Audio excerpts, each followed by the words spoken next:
자, 오늘도 좋은 날입니다.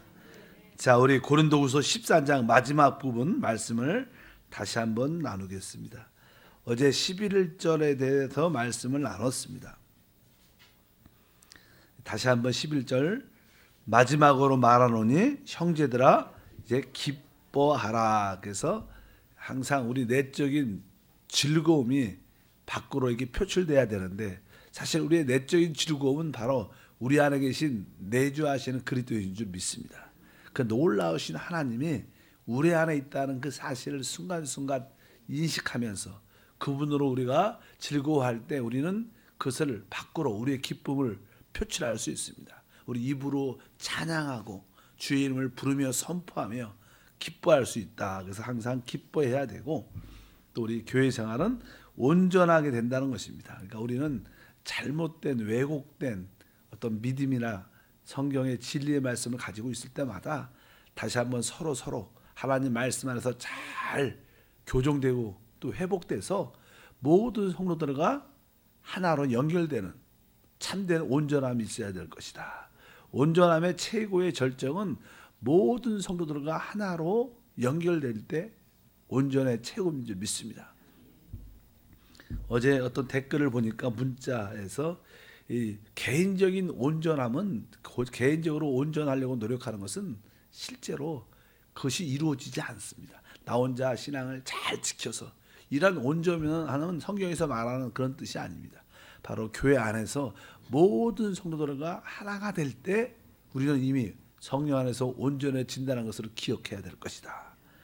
그 다음에 위로를 받으며, 우리 교회 생활을 하다 보면 여러 가지 환난과 어려움 때문에 낙심할 때가 많습니다. 그래서 우리는 서로를 위로하고 또 위로를 받는 그런 모습이 중요하다. 마음을 같이 한다. 마음을 같이 한다는 것은 원래 언어의 마음이라는 것은 생각입니다. 그러니까 같은 생각을 가질 때만이 마음을 같이 할 수 있어요. 사실 사람들이 이 같이 하나가 되는 게 어려운 이유가 생각이 다르기 때문인데, 그래서 우리는 이제 우리의 생각을 같은 생각으로 우리가 붙잡을 필요가 있다. 서로 같은 생각을 가져야 됩니다. 내 생각이 조금 이게 맞을지라도 전체를 위해서 내 생각을 내려놓고 이 공통적인 그런 생각을 가질 필요가 있다. 그래서 같은 생각을 가지면 마음이 같이 되고 평안할 것이다. 뭐 하나님뿐만 아니라 특별히 우리 성도들 가운데 모든 것이 평강을 유지해야 된다. 그럴 때 아까 이게 13절 중간에 또 사랑과 평강의 하나님이 너희와 함께 계실 것이다. 이렇게 우리가 이러한 모습을 갖고 변화된다면 바로 사랑의 하나님, 평강의 하나님이 함께함을 우리가 체험하게 될 것이다. 이렇게 말씀합니다. 우리 하나님은 사랑과 평강의 하나님이십니다. 여기서 특별히 어제 말한 것처럼 이 고린도 교회는 어떤 은사나 능력이 참 많은 교회였습니다. 그러나 은사와 능력이 많으면 많은 분열과 나누어짐과 하나됨이 되지 않습니다. 그래서 여기서 바울은 우리의 능력의 하나님, 은사의 하나님 그런 표현하지 않고 사랑과 평강의 하나님을 강조하고, 또 이 사랑은 모든 힘의 원동력이기 때문에 서로 이 사랑을 체험해야 될 것이다. 그리고 뒤에 보니까 이제 거룩하게 입맞춤으로 서로 무난하라. 사실 우리에게 사랑과 평강을 서로 가져야 되는데, 그거 역시 사랑과 평강도 하나의 밸런스, 균형이 맞아야 되는데, 그 균형의 중요한 요소는 거룩함입니다. 여러분 안에 사랑과 평강이 있어야 되고, 또 거기에 중요한 요소 바로 이 거룩함이 있길 주로 축복합니다. 그 거룩하게 입맞춤으로 서로 무난하라. 입맞춤이라는 것은 보통 이 아가서에 보면 이 사람과의 관계에서 최고의 친밀도를 나타내는, 친밀함을 나타내는 표현이 입맞춤인데, 그래서 우리가 거룩한, 아까 사랑과 평강과 거룩함으로 우리 모두와 친밀한 관계를 가져야 된다. 이것이 진정한 교회의 모습이고, 이럴 때 하나님이 표현되고 사단이 처리되는 놀라운 역사가 함께할 줄 믿습니다. 12절에 모든 성도가 너에게 문안하느니라. 아멘. 이렇게 말씀을 합니다. 그래서 우리는 모든 성도, 그러니까 항상 우리가 교회가 우리 단일 교회로 끝나는 게 아니라 우리 또 형제교회뿐만 아니라 또 우리 교회를 통해서 세워진 뭐 알마타나 이 생명수나 직켄트나 이러한 교회들과의 영적인 교감이 있어야 됩니다. 왜? 우리는 교회는 또 하나의 작은 지체죠. 우리 개인도 지체지만 교회 하나도 이 땅에 세워진 교회 하나도 하나의 지체고 또 다른 지역에 세워진 교회도 하나의 큰 지체입니다. 이런 지체들이 다 연결돼야 우주적으로 주님의 교회가 온전히 세워질 수 있는 줄 믿습니다. 자, 이제 13절 마지막으로 주 예수 그리스도의 은혜와 하나님의 사랑과 성령의 교통하심이 너희 무리와 함께 있을지어다. 그래서 이제 마지막으로 이제 사도 바울은 고린도 교회를 축복하는 축복으로 선포하면서 모든 말씀이 끝납니다. 특별히 우리도 이제 하는 교통 일반적인 예배에서 이 주 예수 그리스도의 은혜 이렇게 고백을 하고 예배를 마치죠. 하나님의 사랑과 성령의 교통하심이 함께할지어다. 여기서 특별히 순서가 원래는 우리가 보통 하나님, 성부, 성자, 성령 하나님을 말하죠. 그래서 보통 이제는 하나님의 사랑을 먼저 말해야 되는데 여기서 그리스도의 은혜가 먼저 나오는 것은 특별히 고린도 후서는 은혜에 대한 말씀을 강조하고 있습니다. 사도 바울은 항상 내가 나된 것은 하나님의 은혜다. 내가 모든 것을 행하는 것은 바로 하나님의 은혜로 행한다. 또 내 은혜가 내가 족하다. 이렇게 계속 은혜에 대한 말씀을 많이 합니다. 그래서 먼저 첫 번째 주 예수 그리스도의 은혜를 표현하는데 일단은 이 모든 삼일째 하나님에서 첫 번째 시작은 사랑입니다. 그래서 아버지, 하나님 아버지의 사랑. 사랑은 모든 것의 근원입니다. 예를 들어서 어떤 샘물이 있으면 샘물에 어떤 생수에 물이 흘러나올 때 이 생수가 흘러나올 때 그거의 근원은 샘물 자체입니다. 바로 하나님의 사랑이 바로 샘물처럼 모든 것의 근원이 되고 근데 그 샘물에서 물이 이렇게 흘러나와야 됩니다.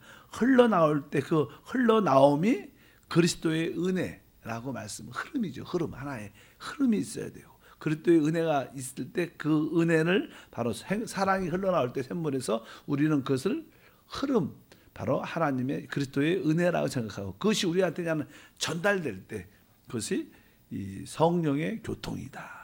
그래서 항상 이 근원과 또 그거에 흘러나온가 그것이 우리에게 전달되는 어떤 과정 그것을 성령의 교통이라 그래서 이 삼일째 하나님의 실제적인 의미가 무엇인가? 사실 삼일체를 설명하기가 쉽지 않습니다. 하나님이 사람을 창조할 때도 하나님께서는 우리가 우리의 형상대로 우리를 창조하자 이렇게 말합니다. 우리란 단어, 복수라는 단어가 많이 나옵니다. 그리고 나서 인간이 이게 바벨탑을 쌓았을 때 우리가 내려가서 이 바벨탑을 무너뜨리는 그런 우리란 표현되고 이사야 선지자도 우리 하나님께서 누가 우리를 위하여 갈고 이렇게 표현합니다. 하나님께서 누가 우리를 위해서 갈고 여기 보면 계속 복수란 단어가 나오는데 그것은 다른 뜻이 아니라 우리 하나님이 삼위일체임을 의미한다. 근데 왜 우리 하나님이 삼위일체이신가? 하나님의 삼위일체이신 주된 내용이 있습니다. 그 신학적인 의미는 별로 중요하지 않고요. 그 하나님이 왜 삼위일체? 왜 아버지요? 왜 그분이 아들이요? 왜 성령이셔야 되는가? 원래 성경의 주된 목적은요. 하나님께서 하나님의 형상대로 창조된 사람 안에 하나님이 우리 안에 오시는 것이 목적입니다. 하나님이 우리 안에 오셔서 우리 사람과 하나 돼서 하나님의 그 영원함을 또 영광을 하나님의 사랑을 표현하는 것이 내가 하나님이 우리 안에 오시려면 그분이 성부 하나님 하늘에만 계시면 절대 우리 안에 올 수가 있지 않아요. 그래서 그분은 바로 우리 안에 오시기 위해서 이 땅에 사람으로 오신 아들 성자 하나님이 되셨고 또 그분이 이 땅에 오셔서 인간이 가지고 있던 근본적인 문제를 십자가의 죽음을 통하여 다 해결하셨습니다. 그리고 그분이 죽으셨을 뿐만 아니라 그분이 죽었을 때 우리의 인류의 옛사람의 모든 문제가 다 끝났고 그분이 부활하심으로 새 창조가 시작되는데 바로 그분이 부활하고 승천하셔서 이제 성령 하나님으로 비로소 주 예수를 믿고 복음을 받아들이는 모든 자들에게 우리 안에 들어올 수 있는 길이 열렸기 때문에 왜 우리 하나님이 이 삼위일체 하나님이신가? 바로 그분이 우리 안에 오셔서 우리와 하나 되기 위한 하나님의 뜻인 줄 믿습니다.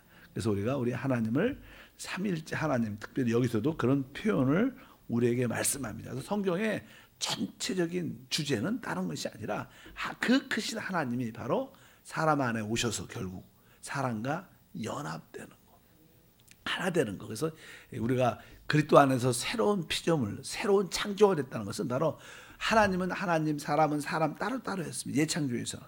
근데 이제 새 영원한 시대에서는 하나님과 사람이 진짜 하나 돼서 새로운 창조, 새로운 역사를 이루어져서 이 우주를 이끌어가는 우리가 이해하지 못하는 하나님의 큰 역사가 이 땅에, 이 우주에서 이루어지고 있다는 것을 우리가 기억하셔야 될 줄 믿습니다. 그래서 지금은 우리는 그러한 과정 가운데 우리가 신앙생활을 하고 있습니다.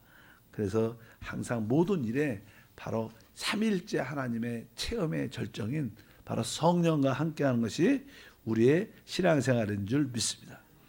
이 구약에 보면요, 특별히 가장 이게 구약 시대에도 뭐 예배 때, 제사 때 제사장들이 축복하는 말씀이 있었어요. 우리가 뭐 신약에도 그러잖아. 우리 예배 맨 끝날 때 뭐 우리 주 예수 그리스도의 은혜, 하나님의 사랑, 성령의 교통하심이 함께할지어다. 마찬가지로 구약의 제사장들도요 그런 말씀의 선포가 있었어요. 여러분도 이 말씀을 한번 좀 읽어보면 우리 한번 찾아볼까요? 민수기 6장 24절 말씀도 아주 제사장들이 하나님 백성들을 축복할 때 늘 쓰던 그런 말씀들입니다. 이 말씀이 또 여러분에게 위로와 축복이 되기를 바랍니다. 민수기 6장 24절에서 26절 말씀을 한번 천천히 읽어보면 여호와는 내게 복을 주시고 너를 지키시기를 원하며 여호와는 그의 얼굴을 내게 비추사 은혜 베푸시기를 원하며 여호와는 그 얼굴을 내게로 향하여 드사 평강 주기를 원하노라 할지어다 하니라. 이렇게 말씀합니다. 그러니까 이 제사장들은 특별히 하나님 백성을 축복할 때 늘 이렇게 선포했습니다. 야훼는 내게 복을 주시고 너를 지키시길 원한다. 이것이 바로 아버지의 사랑을 의미합니다. 아버지의 사랑. 아버지의 사랑의 표현이 무엇인가? 바로 우리에게 복을 주시고 우리를 지키시기 원하는 게 바로 아버지의 사랑이다. 그 다음에 우리가 주 예수 그리스도의 은혜를 말할 때는 두 번째가 나옵니다. 25절에 야훼는 그의 얼굴을 내게 비추사 은혜 베푸시기를 원하며. 그러니까 우리 예수는 항상 은혜죠, 은혜. 그래서 바로 오늘 말씀에 바로 그의 얼굴을 내게 비추사 항상 우리 주님께서 우리를 주시하고 바라보시고 사랑스러운 몸으로 우리에게 항상 은혜 베푸시기를 원한다. 이것이 바로 주 예수 그리스도 안에 있는 은혜인 줄 믿습니다. 그래서 세 번째 또 여호와는 그의 얼굴을 내게 향하여 드사 평강 주기를 원하노라 할지어다. 여기는 사실은 성령의 교통하심을 통해서 우리 안에 그 평강이 가득 차는 이것이 바로 이 구약에도 이 제사장들이 하나님 백성들을 축복할 때 항상 이런 말씀으로 축복을 했습니다. 여기에도 하나님의 사랑이 있고 여기도 바로 그 아들 하나님의 은혜가 있고 성령 하나님의 교통하심이 있는 줄 믿습니다. 그래서 우리 하나님이 삼위일체이신 이유는 바로 그분이 우리 안에 오시기 위한, 그분이 우리와 하나 되기 위한, 그분과 우리가 연합되기 위한 것이다. 그래서 우리 안에 신앙의 최고의 어떤 고봉, 최고의 실제는요, 우리 안에 계신 그리스도를 누리는 겁니다. 믿으시면 아멘. 근데 중요한 것은 이제 우리 안에 계신 그리스도가 우리 안에 오셨는데 그분을 우리가 얼마나 깊이 체험하고 깊이 누리냐는 거에 달려 있어 신앙생활. 근데 이 우리 안에 계신 그리스도를 체험하고 누리는 길이 무엇이냐? 대부분 그분이 우리 깊은 곳에 와 있기 때문에 우리의 육신에 이렇게 갇혀져 있죠. 갇혀져 있어. 우리 예수님도 이 땅에 육신을 입고 오셨어요. 우리 똑같은 이런 육신을 입고 죄만 없어졌지. 이런 육신, 죄에 짜여진 이 육신을 입고 오셨는데, 근데 그분의 안에도 뭐예요? 하나님 자신, 하나님의 생명이 있었습니다. 근데 그 하나님의 생명이 이렇게 흘러나와서 해방되어야 하는데, 그 흘러나옴의 최고의 절정이 십자가의 죽으심이에요. 그분이 십자가에서 죽으셨을 때, 육신이 깨어졌을 때, 비로소 그 안에서 하나님의 생명이 흘러나와, 하나님의 미리 죽음으로 말미암아 우리에게 그 생명의 역사가 우리에게 부어진 줄 믿습니다. 마찬가지로 우리 안에 생명이신 하나님이 우리 안에 계신데, 그리스도가 계신데 이분이 어떻게 우리 안에서 이렇게 흘러나올 수 있는가? 그것은 우리 육신도 이렇게 깨어져야 된다.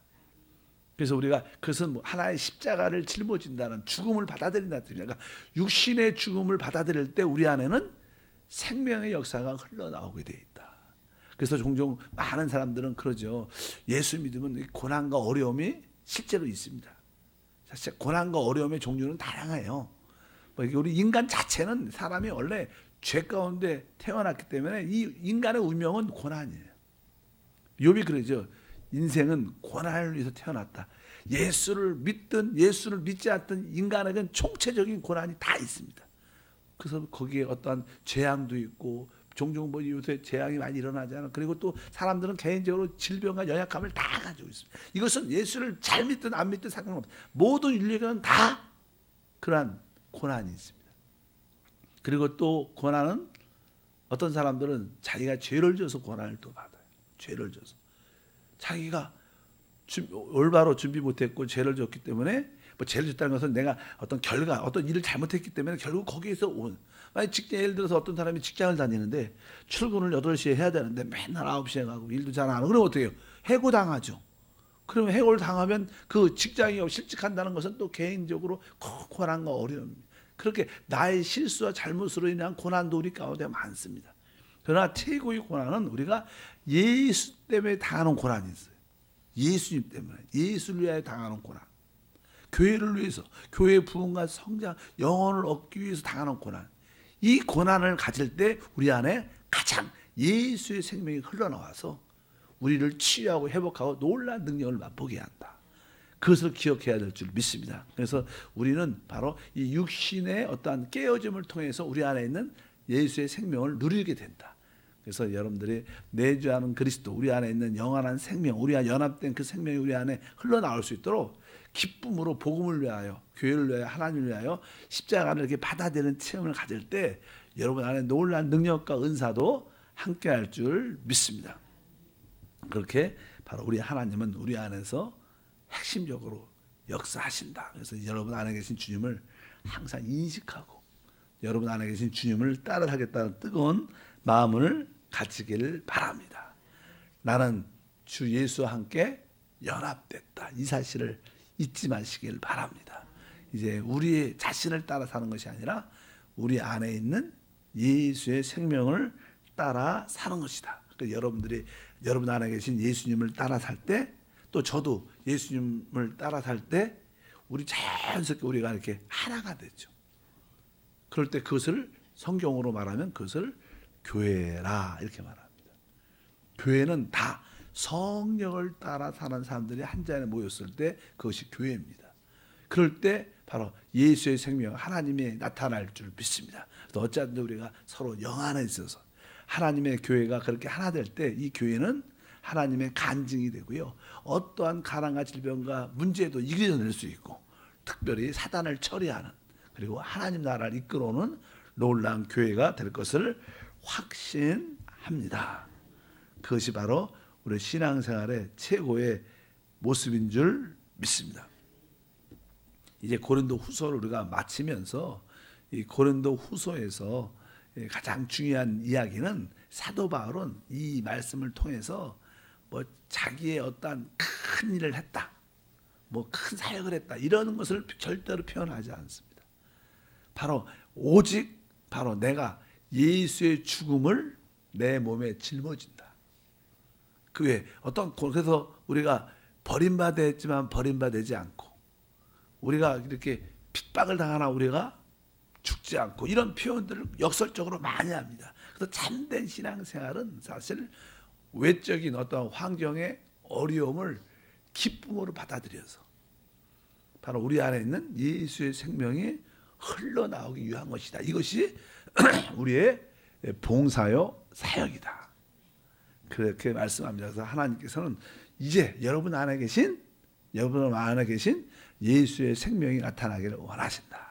한번 따라합니다. 내 안에 계신 예수의 생명이 나타나기를 원합니다. 근데 어떻게 나타나요? 이것이 어떠한 십자가에 짊어진 고난을 통해서 나타나요, 실제로.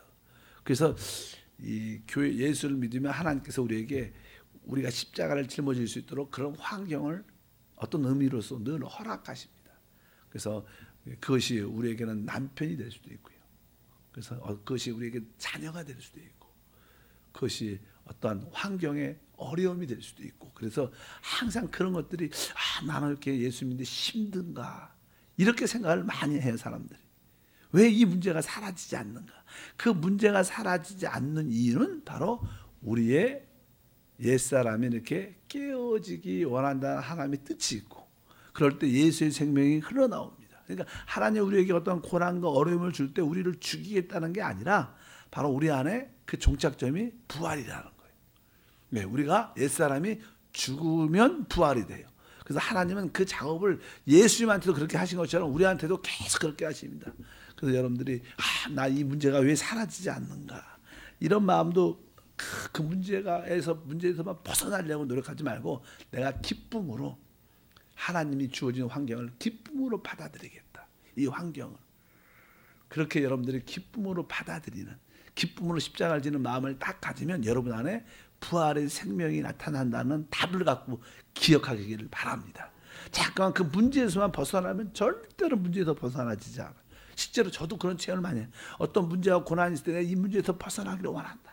벗어나고 싶어갖고 벗어나려고 노력하고 기도해도 그 문제에서 못 벗어납니다. 그런데 기쁨으로 내 이 고난의 환경을 기쁨으로 감사함으로 받아들여야겠다.